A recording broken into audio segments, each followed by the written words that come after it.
Salam. Əgər yolunuz mənim kanalımdan, yəni Musiqi Nəzərəsi dərsləri kanalından keçirsə, onda kanalıma xoş gəlmisiniz. Əgər siz də mənimlə birlikdə Musiqi Nəzərəsi fənnini öyrənmək istəyirsinizsə, onda kanala abunə olmağı unutmayın. Xatırlayırsınız da biz keçən dərslərimizdə həm fortepiano tarixini keçəndə, həm də oktavlar mövzusunu keçəndə nə olduğunu demişdik notların. Yəni 7 not olduğunu, do, re, mi, fa, sol, la, si notlarının olduğunu demişdik. Amma biz sadəcə fortepiano üzərində notların tapılmasını, yəni 2 xəttin solunda yerləşən do not olduğunu demişdik. Belə şeyləri nəzərə yetirmişdik. Amma biz deməmişdik ki, not dəftərlərində notlar necə yazılır? O yazılmasına ayrı biz keçəcəyik. Oktavla öyrənəndən oktavla notlarının yerləşməsini öyrənəndə həm fortepiano üzərində, həm də not dəftəri üzərində göstərəcəm. Bu ümumiyyətlə not sətrinin nə olduğudur. İndi isə bu qarşınıza qoyduğunuz not dəftəridir. Not dəftəri belə olur. Burada notlar yazılır. Biz bundan sonraki dərslərimizdə açarlar mövzusunu keçəcəyik. Orada görəcəksiniz notlar necə yazılır, açarlar necə yazılır. O tamam fərqli mövzudur.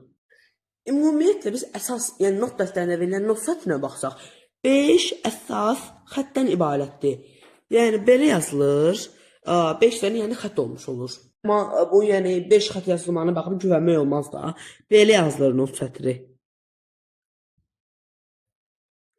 Belə, bu doğru yazılışdır. Amma belə yazılsa, bu yanlış yazı. Artıq yanlış olacaqdır. Niyə? Sayılar 5 dənədir. Not sətri sadəcə fortepianoya yeni başlayanlar üçün, fortepianonun ilk sinifində olanlar üçün. Yəni ki, artıq illər keçdikcə öyrənəcəksiniz oktavlar falan. Yəni bu mövzular hələ ki giriş mövzulardır. Hələ çox qalıb da, yəni bizim əsas və səmbalı mövzulara keçməyimizə də. Bu, yəni əsas yazılış belədir. Bunu bir qayda kimi yadda saxlamaq lazımdır. Və mən deyim ki, bu not sətrinin görürsünüz ki, 5 əsas xəttdən ibarətdir. Bu 5 dənədir. Bir dəqiqə, mən göstərim yenidən.